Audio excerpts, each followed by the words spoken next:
Mesdames et messieurs, bonjour. Que la paix de Christ soit avec vous tous. Nous vous souhaitons la paix parce que nous savons que sans paix, personne ne parvient à avancer. Et Dieu nous a appelés pour une vie de paix, pour une vie pleine de conquêtes. Une vie pleine de luttes, je suis sûr que oui. Mais une vie de conquête. Et la conquête débute quand vous établissez des cibles dans votre vie, des objectifs. Qu'est-ce que vous voulez? Où voulez-vous en arriver? Si vous ne savez pas où vous voulez arriver, vous n'allez arriver nulle part. Alors, comment je peux savoir, cher ministre, ce que je peux vouloir pour ma vie? Je ne connais rien, je suis complètement découragé. Commencez maintenant à ouvrir votre cœur à la parole de Dieu. Dieu va commencer à vous donner des rêves, vous donner des désirs, vous donner des motivations pour que vous puissiez faire la différence. Avec ces motivations, vous pouvez rechercher des ressources spirituelles, des ressources que vous trouvez dans le livre saint. Vous obtiendrez le changement, la transformation. Cela ne dépend pas de votre croyance. Parce que, s'il vous plaît, nous ne sommes pas en train de parler de croyances religieuses. Nous sommes en train de parler de votre rapport, de votre relation avec la divinité. C'est possible? Oui. Et j'ai besoin de payer quelque chose? Non. La bénédiction de Dieu est gratuite. La grâce de Dieu est aussi gratuite. Les dons de Dieu sont aussi gratuits. Et donc Dieu, ce matin, peut faire cela, peut vous révéler. Si vous dites, oui Dieu, je veux connaître le Seigneur.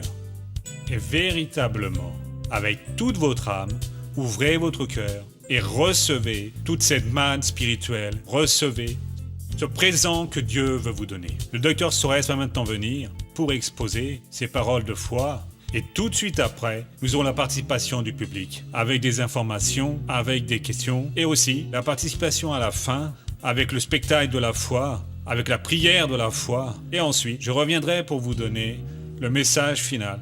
Tout cela parce que commence maintenant, chez vous, le spectacle de la foi. Et je reviens juste après.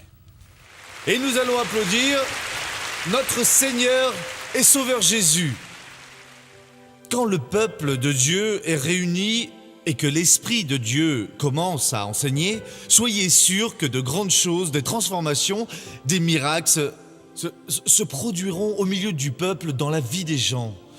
Nous avons eu des nouvelles de beaucoup de gens qui un jour, comme aujourd'hui, ont allumé la télévision, comme certains l'ont fait maintenant, et ils ont entendu cette parole spéciale. Et voyez combien la parole que nous avons étudiée ces jours-ci est spéciale. Ceci est donc le 11e culte où nous sommes dans l'étude du psaume 18, les versets 21 et suivants, quand le roi David a ouvert son cœur et révélé pourquoi il était quelqu'un de grande bénédiction, exaucé par Dieu, et il avait du succès dans ses batailles spirituelles.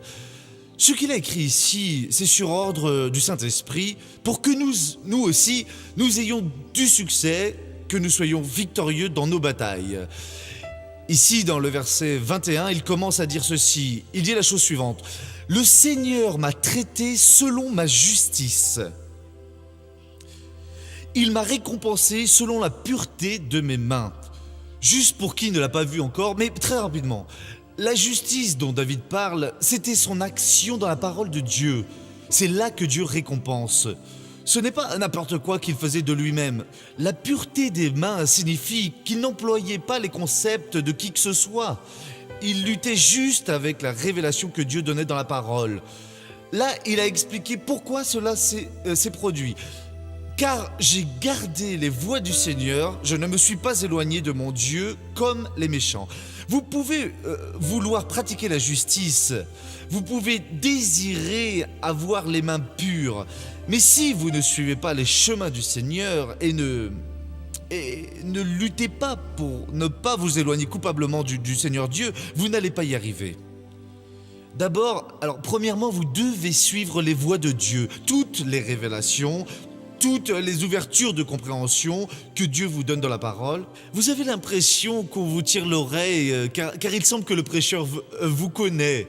Il a vraiment parlé pour vous. Cela, c'est un chemin où Dieu veut vous parler. Gardez-le et mettez-le dans votre vie. Ne faites pas celui qui n'a pas entendu la sourde oreille, laissant-la pour plus tard. Parce qu'au moment où vous allez pratiquer la justice, cela ne va pas fonctionner. Vos mains vont être contaminées. Et donc David a dit, j'ai donc fait cela, et c'est pourquoi le Seigneur Dieu m'a récompensé, il m'a rétribué.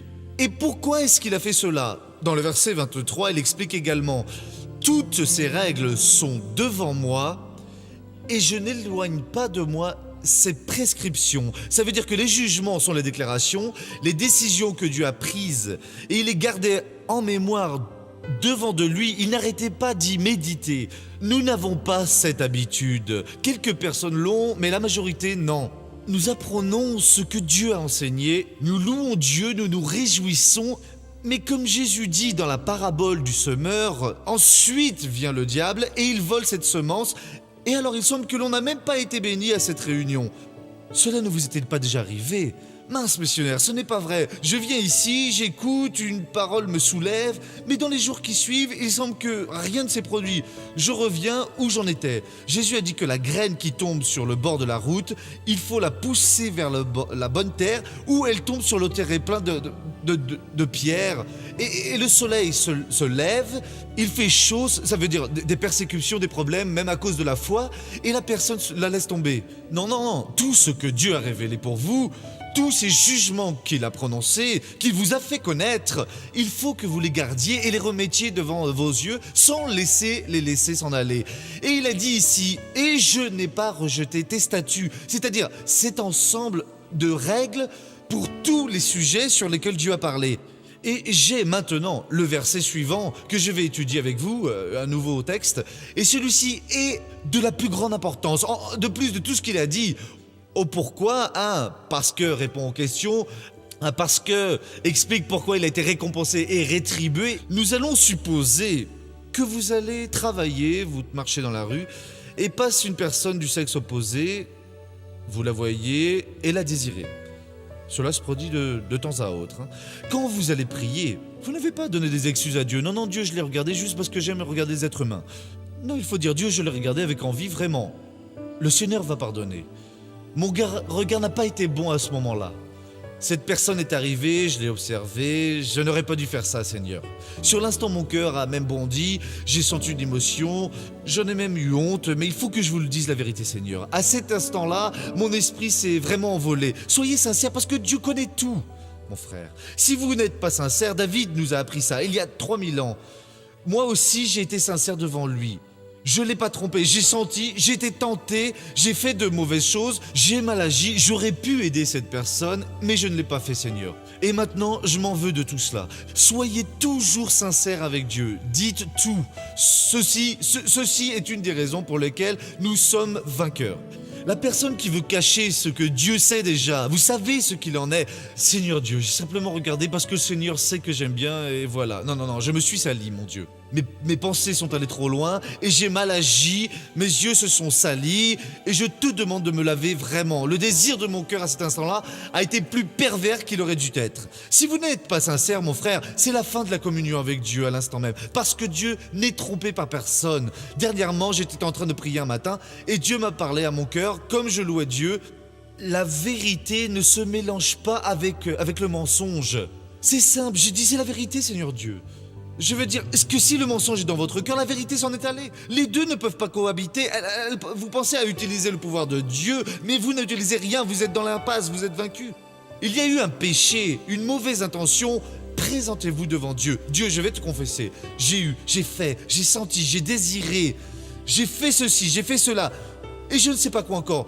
Je t'ouvre mon cœur. Je veux plus cela, mon Dieu. À cet instant-là, j'ai aimé. À présent, je veux que le Seigneur me lave. Au nom du Seigneur Jésus. Alors là, vous êtes pardonnés. Alors là, la communion est restaurée. J'ai été intégré envers lui et je me suis gardé de toute faute. La vérité est la suivante. Même en étant né à nouveau, au fond de nous, il y a encore un reste d'iniquité. On est encore capable de faire preuve de méchanceté envers les autres, et ceci parfois dans le regard, dans le désir, comme je viens de parler ici. Et David a dit qu'il s'est tenu en garde. Il voyait, il disait non, je ne vais pas accepter. C'est cela qu'il doit être fait. Il a observé constamment et il a expliqué, mes amis, cela est de la plus haute importance. Ça l'est aussi, en plus des deux pourquoi qu'il a expliqué, il a dit aussi, J'ai été sincère devant lui et je me suis tenu en garde contre toute faute. Parce que si vous n'êtes pas sur vos gardes, si vous n'observez pas, à un moment donné, vous chutez. Beaucoup sont déjà tombés.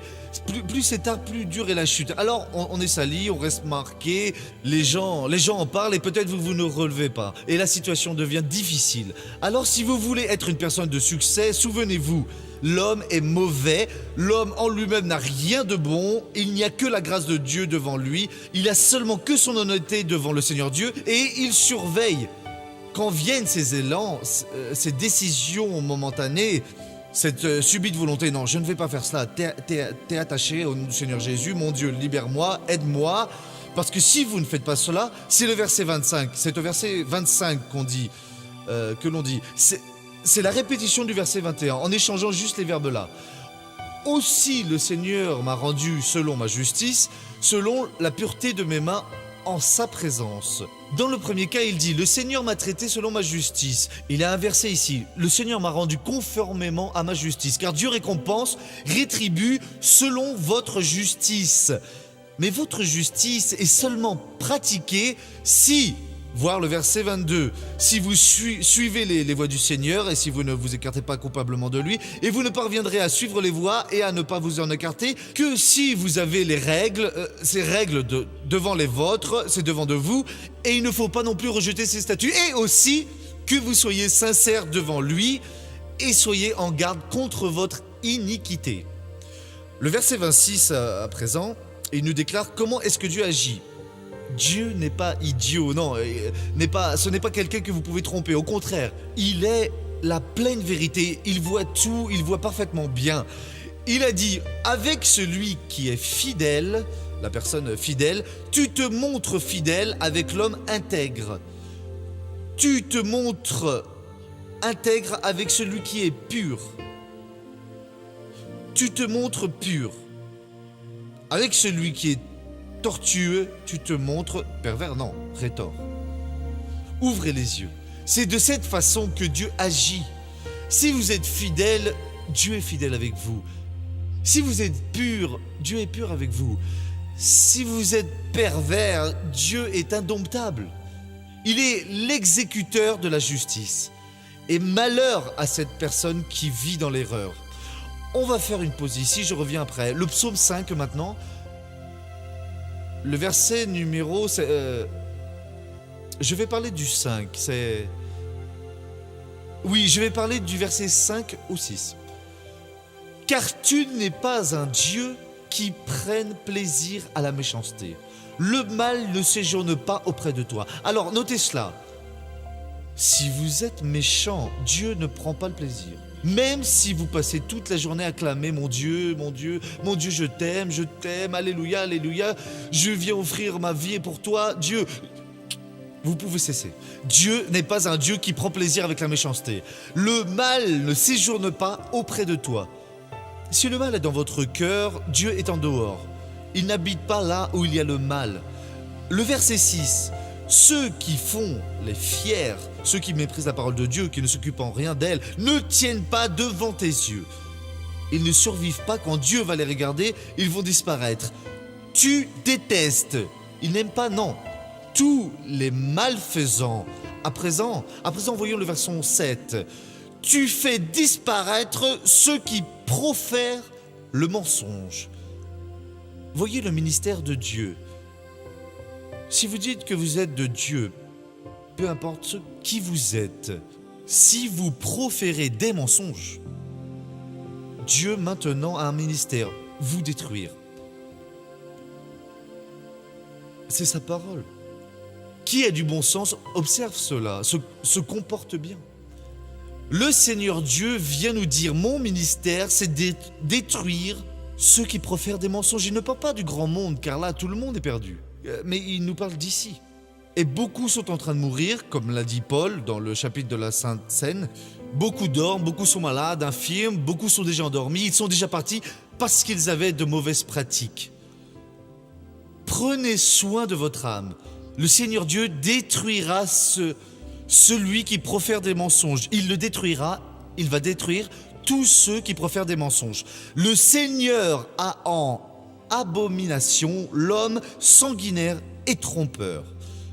L'homme, celui qui emploie le mensonge, la tromperie, il dit qu'il est à lui. Cette personne va avoir une fin douloureuse. Parce que Dieu a cette personne en abomination. Revenons au psaume 18, verset 26. Avec celui qui est fidèle, tu te montres fidèle. Si vous voulez que Dieu se montre toujours fidèle, plein de bonté pour vous, miséricordieux, ne soyez pas quelqu'un de méchant. Cessez de penser que vous êtes meilleur que les autres, que vous avez plus de chance que les autres, que vous êtes plus beau que les autres ne valent rien, et ne croyez pas qu'il n'y a que vous, que votre famille et personne d'autre. Soyez une personne intègre avec toutes les personnes, alors Dieu se montrera fidèle à vous. De même que vous donnez, vous recevez.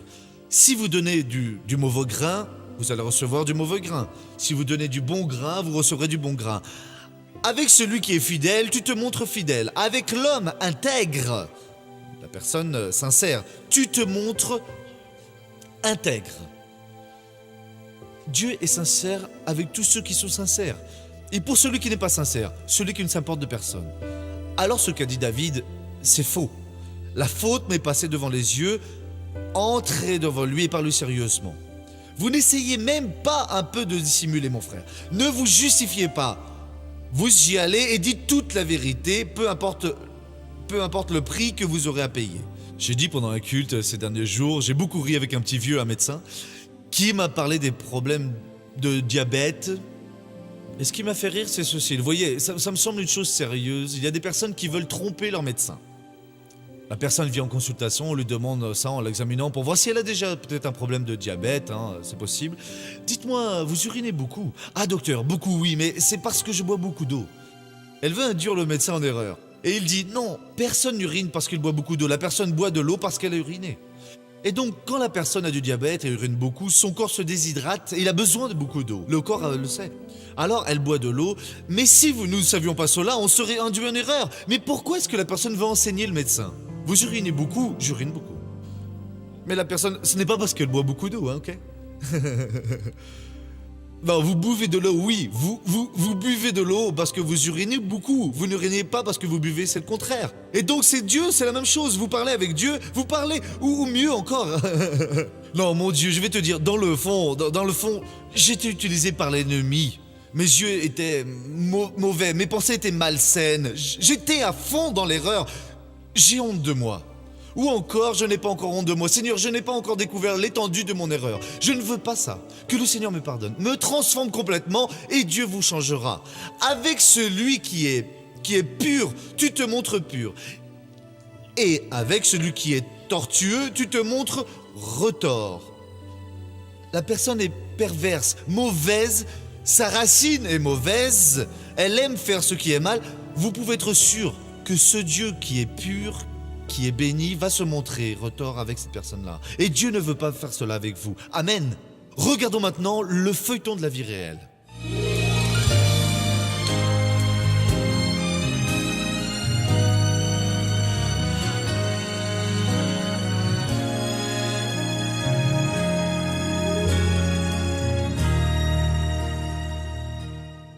J'ai bu pendant 30 ans.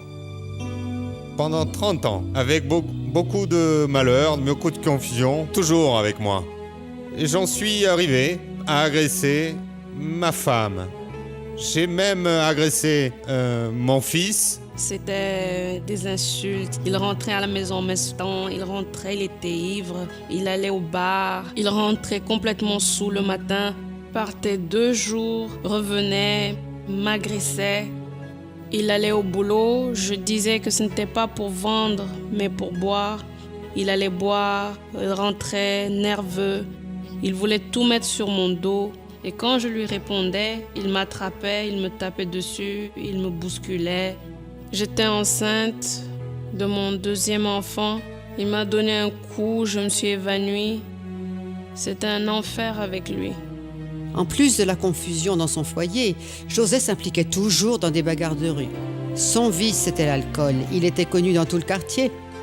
Il y avait toujours plein d'embrouilles, de confusion avec moi. Je payais toutes les boissons et après, les gens voulaient me taper dessus.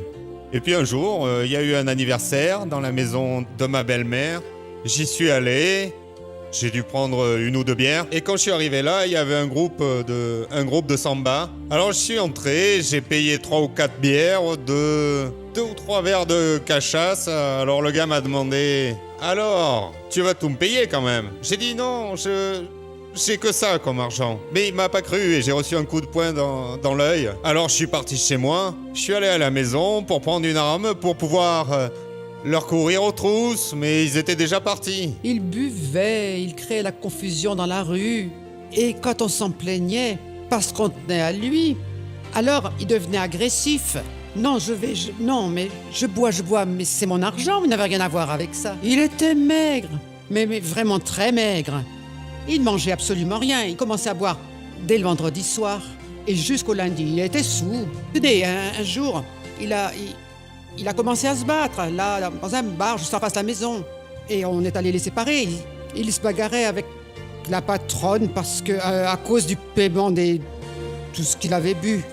La femme de José fréquentait déjà l'Église internationale de la grâce de Dieu et elle clamait pour la transformation de son mari. Je lui ai proposé d'aller à l'église, c'est un mardi, parce que j'y allais les mardis. Alors je l'ai appelé pour aller à l'église, il est venu. Arrivé à l'église, ça lui a plu, il a continué. Le 29 mai 2005, j'y suis allé. Résultat, là, j'ai accepté Jésus comme mon sauveur. Et puis, j'ai levé la main. Et là, résultat, moi, le premier jour, je n'ai pas bu. Pour la première fois, un mardi, je n'ai pas bu. Et le lendemain, je n'ai pas bu non plus. Résultat, moi, gloire à Dieu, j'ai été aussitôt libéré de la boisson. Ah, aujourd'hui, c'est quelqu'un d'autre, c'est une nouvelle personne. Jésus a fait un vrai miracle dans sa vie. Cela va faire 5 ans que je vais aux réunions de l'Église internationale de la grâce et je vais me préparer pour être baptisé. Quand il est près de 6h30, je suis déjà prêt pour aller dans la maison de Dieu et rien ne va m'enlever de la présence de Dieu. Amen, gloire à Dieu. Avec Jésus, tout change, mes amis. Sans Jésus, rien ne change. Ça peut être un cas irréversible. Si la personne prie, recherche la face de Dieu, si elle clame, vous pouvez être certain que le Seigneur Dieu exauce. Et s'il exauce, nous allons en profiter et nous allons invoquer son pouvoir. Je veux faire une prière pour les personnes qui ressentent des douleurs, principalement des douleurs aux pieds. Missionnaire, vous parlez de moi, j'ai besoin de cette prière. Quel que soit l'endroit du cœur, vous voulez ma prière. Maintenant vous avez mal, alors restez debout car je veux clamer avec les cieux pour vous au nom de Jésus. Courbez la tête et fermez les yeux. Père, en cet instant, nous allons au nom de Jésus entrer dans ta présence en faveur de toutes ces personnes qui sont ici dans la maison du Seigneur te recherchant maintenant. Beaucoup sentent des douleurs en divers endroits du corps. Mais il y a aussi des personnes qui ont le pied qui brûle comme de la braise. Dieu, la chose n'est pas bonne pour ce pied. Là, à la cheville, où que ce soit, mon Père. Et le problème peut être autre. Nous croyons en Dieu qui change les vies, qui a changé cet homme, qui en est arrivé à agresser son épouse, qui en plus d'être enceinte, à l'époque il était hors de lui. Mais maintenant il est revenu à la réalité. Dieu, cette personne est à la recherche. Seigneur Jésus, le Seigneur a dit, tout ce que vous demandez, exigez, déterminez, en mon nom je le ferai. Et c'est cela que je demande à présent, et je vais expulser le mal au loin, en ton nom. Je te remercie parce que ton nom réalise des prodiges. Au nom de Jésus, et comme ministre de la parole de Dieu, j'amarre cet esprit qui provoque des douleurs dans votre vie, qui est dans votre dos, dans cette os de l'omoplate, dans la colonne, à quelconque autre endroit, dans la plante du pied, sur le dessus du pied, dans la cheville. Ô esprit de douleur, qui que vous soyez, quoi que vous fassiez, au nom de Jésus-Christ, vous êtes attachés aussi bien ici dans la vie de ces personnes qui sont présentes, comme pour celles qui sont devant la télévision, la radio ou quel que soit le lieu. Et j'exige à présent, sortez, allez-vous-en pour ne plus jamais revenir au nom de Jésus. Et dites, merci beaucoup Jésus. Ouvrez les yeux, ouvrez les yeux. Non, ne frappez pas dans vos mains, ouvrez les yeux. Et faites maintenant ce que vous ne pouviez pas faire. Cherchez à voir si la douleur a disparu au nom de Jésus. Ô missionnaire, à présent, ma douleur est bel et bien partie. Elle est partie, levez la main ainsi et racontez-nous. Je veux 5 personnes dont la douleur est maintenant partie pour la gloire de Dieu. Très très vite, au nom du Seigneur. Qu'est-ce qui s'est passé là, mon ami? J'avais mal au talon, à la jointure du pied, mais grâce à Dieu, maintenant c'est parti avec la À prière. présent, c'est parti, Voilà. amen. Et vous, madame, ma Je sœur? suis arrivée avec une douleur au mollet, mais c'est passé grâce à Dieu. Gloire à Dieu pour Amen. cela. Là, sur la galerie. Où est passé le micro, là? Le microphone. Je suis arrivée en ayant très mal à la tête dans cette région, mais grâce à Dieu, c'est parti. Amen, gloire à Dieu. Ici sur le devant, à vous, là, s'il vous plaît. Très mal aux pieds, c'est passé. Très mal aux pieds, c'est passé. À vous maintenant, ici. Mal aux pieds, c'est passé. Amen. Les 5 sont déjà apparus. Eh bien, nous allons applaudir tous pour Jésus. Vous avez entendu la parole de Dieu. Vous avez accepté que Dieu a établi pour vous un potentiel. Que doit-on faire maintenant? Prendre une attitude. L'attitude différencie les personnes. L'attitude va faire de vous un vainqueur ou un grand vaincu. Et l'attitude se manifeste quand vous parlez. Je vais faire quelque chose ou je ne vais rien faire. Bien, si vous êtes en train de m'écouter et que Dieu vous a inspiré pour que tous les mois, vous faisiez partie de ce groupe de personnes qui va aider cette émission à être diffusée, vous allez aider jusqu'à atteindre d'autres ports, vous allez être appelé pour être un parrain. Peut-être que vous êtes une personne de peu de biens, simple. Peut-être que vous venez de perdre votre emploi, que vous recevez l'assurance chômage. Vous dites, mais comment je peux aider? Je suis dans une telle situation. Je voudrais bien, mais c'est difficile, hein? Mais comment est-ce que je peux prendre cette attitude de foi? Voyez, Dieu vous a appelé parce qu'il doit en vous un potentiel. Et la porte qu'il vous ouvre, la porte, c'est que vous croyez en lui. Il ne va pas fermer la porte sur le champ quand vous avez besoin de ressources. Je viens vous dire que aujourd'hui même va être un jour de changement pour vous. Aujourd'hui même est un jour de réponse pour votre vie. Aujourd'hui même, vous allez sortir, vous allez déjà voir la différence entre ceux qui ont, ceux qui servent Dieu et ceux qui ne servent pas. Vous voulez avoir la différence? Appelez maintenant ce numéro-ci. Et faites partie des personnes qui vont être des personnes qui croient en Dieu. Si vous croyez et que Dieu vous appelle maintenant pour son ministère, appelez maintenant et obtenez les informations. Appelez et demandez comment est-ce que je fais pour devenir une personne qui parraine le spectacle de la foi. Ou vous pouvez aussi entrer en contact par Internet. Vous aurez toutes les informations disponibles. Tout cela pour la grâce de Dieu, ok? Nous revenons demain, à la même heure, sur cette même chaîne. Que Dieu vous garde tous et à bientôt. Salut.